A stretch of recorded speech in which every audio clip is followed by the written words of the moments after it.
বিভূতিভূষণ বন্দ্যোপাধ্যায়ের আজকের ছোট গল্প রহস্য। আমার বন্ধুর মুখে শোনা গল্প এটা।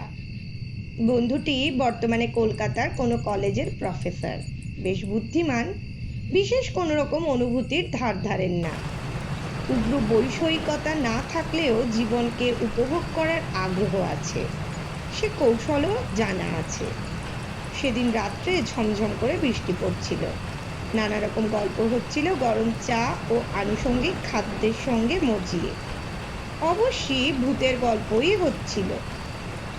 আমার বন্ধু একটা গল্প বললেন, আশ্চর্য লাগলো গল্পটা। একজন বিজ্ঞানের অধ্যাপক যখন এই গল্পটা করলেন, তখন এর একটা মূল্য আছে ভেবেই গল্পটা বলছি। তার নিজের কথাতেই বলি। সেবার আমি বিএ পরীক্ষা দিচ্ছি। অনার্স পরীক্ষা হয়ে যাবার পরে 3-4-5 ছুটি পাওয়া গেল। কিসের ছুটি তা আমার এতকাল পরে মনে নেই। ভবতারণ ঘোষাল বলে আমার এক বন্ধু ছিল, ওর বাড়ি ছিল বেলঘরিয়াতে।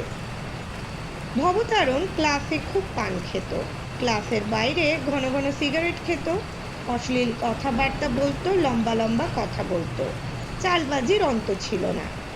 তার আমার সঙ্গে খুব বলতো, এই জন্য যে আমি নিজেও একজন দস্তুর মতো চালবাজ ছেলে ছিলাম তখন। এখন সেসব কথা ভাবলে হাসি পায়। তারপর যা বলছিলাম, অনার্স পরীক্ষা শেষ হবার দিন ভবতারণ আমায় টেনে নিয়ে গেল ওদের বাড়িতে। যাবার সময় ট্রেনে গেলুম, কিন্তু ট্রেন থেকে নেমে অনেকটা হাঁটতে হলো, কারণ ওদের বাড়িটা প্রায় গঙ্গার ধারের কাছে। কিছুক্ষণ ওর বাড়ি থেকে হঠাৎ কি একটা বিষয়ে ঘোর তর্কাতর্কি হলো ওর আর আমার মধ্যে। এমন চরমে উঠল তর্ক যে দুজনের মধ্যে হাতাহাতি হবার উপক্রম। হায় রে সেসব দিন! এই রোদ, এই মেঘ, তখনকার জীবনে তাই ছিল স্বাভাবিক। যাই হোক, আমি ভয়ানক রেগে ওদের বাড়ি থেকে সেই সন্ধেবেলাতেই বেরিয়ে পড়লুম। এমন জায়গায় ভদ্রলোকের থাকতে আছে? ব্যারাকপুর ট্রাঙ্ক রোড দিয়ে হনহন করে হাঁটছি কলকাতার মুখে।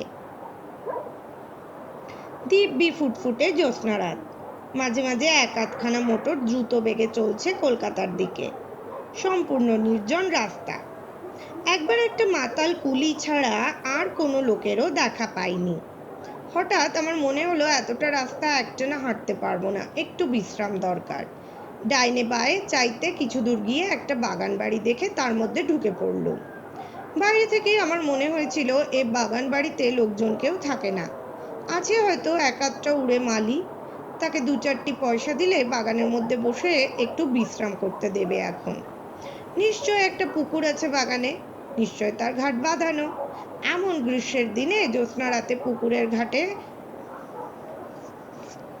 কিছুক্ষণ বিশ্রাম করবার আনন্দ অনেক দিন পরে হয়তো কপালে জুটে যাবে। বাগানের মধ্যে ঢুকে মনে হলো এ বাগানে লোকজন কেউ বাস করে না, ঘন ঘন কেউ আসেও না। লাল কাকরের পাথরগুলোর ওপরে 1 হাত লম্বা উলু ঘাস, ফুলের ক্ষেত আজ আগাছার জঙ্গলে ভর্তি। আরও একটু অগ্রসর হয়ে মনে হলো এ বাগান বাড়ি খুব বড় লোকের। অন্তত যে সময়ে এ বাগান বাড়ি তৈরি হয়েছিল সে সময় মালিকের অবস্থা ছিল খুব ভালো। শৌখিন রুচির পরিচয় আছে এর প্রত্যেকটি গাছপালায়, প্রত্যেকখানি ইটে পাথরে। আগাছা ভরা ফুলের ক্ষেতের মাঝে মাঝে এখানে ওখানে পাথরের অপসরী মূর্তি, 2-1টার হাত ভাঙা নাক ভাঙা অনেক এমন অপসরী মূর্তি আছে বাগানের এদিকেও ওদিকেও। কোনোটার পিঠ দেখা যাচ্ছে, কোনোটার মুখ ঝোপের আড়ালে আড়ালে। একটু দূরে গিয়ে বাদিকের চওড়া পথ ধরলাম। পুকুরে গিয়ে পথটা শেষ হয়েছে। তবে যে ধরনের পুকুর আশা করেছিলাম এ তা নয়। অনেক কালের পুরনো পুকুর, বাঁধা ঘাট একসময় ছিল, এখন তার মাঝামাঝি প্রকাণ্ড বড় ফাটল ধরেছে, রানার দুপাশে বট অশ্বত্থের গাছ গজিয়েছে। সে ঘাটে নামাও যায় না সিঁড়ির সাহায্যে। এ রাত্রে তো সাপের ভয়ে সেদিকে যেতেই আমার সাহস হলো না। ঘাটের থেকে কিছু দূরে একখানা বেঞ্চি পাতা, ক্লান্ত শরীরে বেঞ্চির ওপরে শুতেই কখন যে ঘুমিয়ে পড়েছি নিজেই জানি না। আমার তন্দ্রা তখন ছুটে গেল। তখন অনেক রাত। সামনের দিকে চাইতেই একটা অদ্ভুত সন্দেহ হলো আমার মনে। আমার বেঞ্চিখানা থেকে কিছু দূরে যে অপ্সরী মূর্তি আমার দিকে পাশ ফিরিয়ে দাঁড়িয়ে আছে, সেটার দিকেই ঘুম ভেঙে আমার চোখ পড়ল। সঙ্গে সঙ্গে মনে হলো এতক্ষণ সে মূর্তিটা অন্য কি কাজ করছিল, বা অন্যদিকে অন্যভাবে দাঁড়িয়েছিল। আমাকে জাগতে দেখেই সেটা চট করে যেন নিজেকে সামলে নিয়ে আবার পূর্ববৎ ভঙ্গিতে আড়ষ্ট হয়ে দাঁড়িয়ে রইল। আমি অবাক। সোজা হয়ে বসলাম, চোখ মুছলাম ভালো করে। ঘুমের ঘোরে? কিন্তু তা বলে তো মনে হলো না। আমি ঘুম ভেঙে স্পষ্টই দেখেছি ও পুতুলটা কি একটা করতে যাচ্ছিল। আমার সাড়া পেয়ে সামলে নিয়েছে। সমস্ত শরীর যেন অবশ, ভারী। ঘুমের ঘোর ভালো কাটেনি। রাস্তায় হাঁটবার ইচ্ছে নেই মোটে। আবার সেই বেঞ্চিখানাতেই শুয়ে পড়লাম। শোয়া মাত্র আবার কখন ঘুমিয়ে পড়েছি। ঘুম আসবার পূর্ব পর্যন্ত কিন্তু একটা কৌতূহল আমার মনে বারবার উকি দিয়েছে, পুতুলটা কি করতে যাচ্ছিল। আমায় ঘুম ভেঙে উঠতে দেখে কি করতে করতে ও সামলে গেল। অনেক রাতের ঠান্ডা ফিরফিরে হাওয়ায় আমি গাঢ় ঘুমেই অচেতন হয়ে পড়েছিলাম। আবার যখন ঘুম ভাঙলো, তখন চাঁদ ঢলে পড়েছে পশ্চিম আকাশের গাছপালার পেছনে। ফুটফুট করছে জ্যোৎস্না। তবে পশ্চিম দিক থেকে লম্বা লম্বা গাছের ছায়া পড়েছে ফুলের ক্ষেতে, আগাছার জঙ্গলে। ঘুম ভেঙে উঠতেই আমার মনে হলো আমি প্রথম যখন এ বাগানে ঢুকি, তখন বাগান যা ছিল এখন তা নেই। কোথায় কি একটা পরিবর্তন হয়ে গিয়েছে বাগানের। ঘুমের ঘোর যতই ভাঙতে লাগলো, আমার মনে এ ধারণা ততই বদ্ধমূল হতে লাগলো, আগে যা ছিল তা এখন যেন নেই, কি একটা বদলে গিয়েছে। অথচ কি সেটা বুঝতে পারছি না। কি বদলে গেল কোথায়? হঠাৎ আমার চোখ পড়লো সামনে। চোখ ভালো করে মুছলাম। পরিবর্তন ওখানেই হয়েছে যেন। আগে যা ছিল এখন তা নেই। কিন্তু কি পরিবর্তন, কি বদলে গেল? 1 মিনিট কি 1.5 মিনিট কেটে গেল, সঙ্গে সঙ্গে সারা দেহ বিদ্যুতের স্রোতের মতো বয়ে গিয়ে আমাকে সম্পূর্ণ আড়ষ্ট অবশ করে দিয়ে আসল সত্যটি আমার চোখের সামনে ফুটে উঠল। ওই উচ্চ বেদিটার ওপর বসানো যে অপ্সরী পুতুলটা কোথায় গেল? বেদিটা খালি পড়ে আছে, পুতুলটা নেই। প্রথমটা যেন বিশ্বাস হলো না। সত্যি কি ওখানে অপ্সরী মূর্তি ছিল? অন্য জায়গায় ছিল হয়তো, আমি ভুল দেখেছিলাম। তা কি কখনো হয়? পাথরের অত বড় পুতুলটা গভীর রাত্রে কে নিয়ে যাবে? আমারই ভুল। কিন্তু এই অপ্সরী মূর্তি তো অন্যদিকে চেয়ে কি একটা করতে যাচ্ছিল। আমি ঘুম ভেঙে দেখেছিলাম। এই বেদিটার উপরেই সেই পুতুলটা ছিল। না থাকলে আমি এই বেঞ্চিতে শুয়ে দেখলাম কি করে? বেশ মনে আছে, প্রথমে এই বেঞ্চিতে শুয়ে পুতুলটা প্রথম আমার চোখে পড়েছিল। আমার দিকে ওর পাশ ফেরানো ছিল। এও ভাবলাম, আমার মনে আছে, এ ধরনের পুতুল কি ইটালি থেকে আসে, না এদেশে তৈরি হয়। এসব একেবারে ভুল হয়ে যাবে। কিন্তু তা যদি না হয়, তবে সে অপ্সরী মূর্তি বা যাবে কোথায়? এত রাতে কে উঠিয়ে নিয়ে গেল মূর্তিটা? চোরে নিয়ে গেল? তাই যদি হয়, এতকাল এ বাগান অরক্ষিতভাবে পড়ে আছে, এতদিন কেউ চুরি করলো না।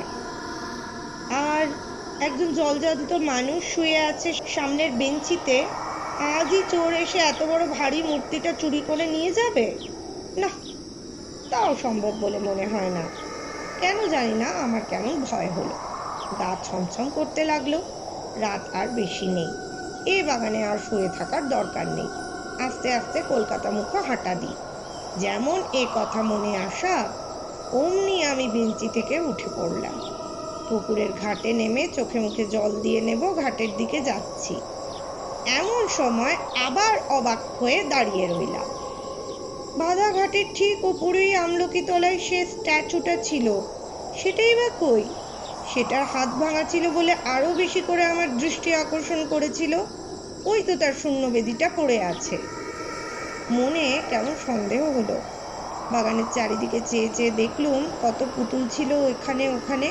বনের ঝোপের মধ্যে আড়ালে আড়ালে সাদা পাথরের পুতুলগুলো ফুটফুটে জ্যোৎস্নায় ঝকঝক করছিল। এখনো তেমনই সাদা জ্যোৎস্না বাগানের সর্বত্র, কিন্তু কই সে অপসরে পুতুলগুলো? একটাও তো নেই। এক রাত্রে কি বাগানের সব পুতুল চুরি হয়ে গেল? এই রাত্রিটার জন্যেই কি চোরেরা ওত পেতে বসেছিল? আশ্চর্য! বোকার মতো চারিদিকে চেয়ে চেয়ে দেখতে লাগলাম। এতক্ষণে বুঝলাম, ঘুম ভেঙে উঠে যে ভাবছিলাম বাগানের কোথায় কি পরিবর্তন হয়েছে, সে হলো এই পরিবর্তন। বাগানময় এই মস্ত পরিবর্তনটা সাধিত হয়েছে আমার ঘুমের মধ্যে। ততক্ষণে পায়ে পায়ে গিয়ে পুকুরের বাঁধা ঘাটের ওপরটাতে দাঁড়িয়েছি। হঠাৎ পুকুরের জলের দিকে চাইতে আমার কেমন যেন হয়ে গেল। সারা শরীর দোল দিয়ে উঠল ভয়ে বিস্ময়ে। বাগানের সব অপসরী পুতুলগুলো জলে নেমে সাঁতার দিচ্ছে, দিব্যি সাঁতার দিচ্ছে, এপার ওপার যাচ্ছে, কিন্তু একটা জিনিস আমি স্পষ্ট দেখতে পেলাম, সেগুলো জীবন্ত হয়ে ওঠেনি, আড়ষ্টভাবেই পুতুল রূপেই সাঁতার দিচ্ছে। এইখানে আমাদের মধ্যে বন্ধুকে কে প্রশ্ন করলে, আপনি স্পষ্টভাবেই দেখতে পেলেন? অধ্যাপক বন্ধুটি আমাদের মুখের দিকে চেয়ে বললেন, অনেক দিনের কথা হয়ে গেল বটে, কিন্তু আমি আজও ভুলিনি সে রাতের কথা। সে দৃশ্য আজও দেখছি চোখের সামনে। মাঝে মাঝে যেন দেখি। বিশ্বাস করা না করা অবশ্যই আপনাদের ইচ্ছে। আমি কাউকে বলিনি বিশ্বাস করতে। আমি বললাম, সিদ্ধি খেয়েছিলেন বন্ধুর বাড়ি বেলঘড়িয়াতে? বা আমি ওসব ছুতাম না তখন, এখনো তাই। বিশ্বাস করুন এ কথাটা। সকলের রুদ্ধ নিঃশ্বাসে শুনছিলাম। আমরা বললাম, তারপর? বন্ধু বলতে আরম্ভ করলেন আবার। তারপর চুপ করে দাঁড়িয়ে রইলাম এক দৃষ্টে সেদিকে চেয়ে। আমার মনে হলো আমি পাগল হয়ে গিয়েছি, কিংবা আমার কোনো শক্ত রোগ হয়েছে। যা দেখছি এসব কি? বেশ এমন আছে, পশ্চিম দিকের পাঁচিলের গায়ে একটা তাল কি নারকেল গাছ ছিল।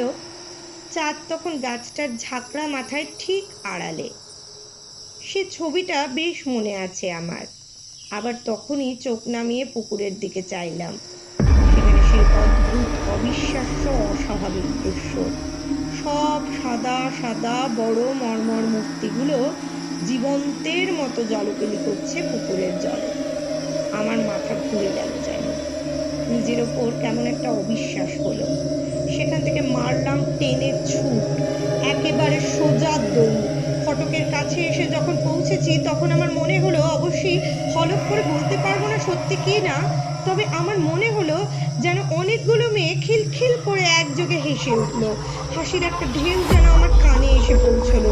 পরক্ষণেই আমি একেবারে ব্যারাকপুর ট্রাঙ্ক রোডের ওপরে এসে পড়লাম। এবার আপনারা যেন প্রশ্ন করবেন, তা আমি জানি সেখানে আর আমি গিয়েছিলাম কিনা। পরদিনই গিয়েছিলাম, একা নয়, 3টি বন্ধু সঙ্গে করে। গিয়ে দেখলাম পুরনো ভাঙা বাগান বাড়ি, আগাছার জঙ্গলে ভরা ফুলের ক্ষেত, কতগুলো হাত ভাঙা নাক ভাঙা অপসরী পুতুল এদিকে ওদিকে বনে জঙ্গলের আড়ালে পাথরের বেদির ওপরে দাঁড় করানো। কোথাও অস্বাভাবিকতার কোনো চিহ্ন নেই।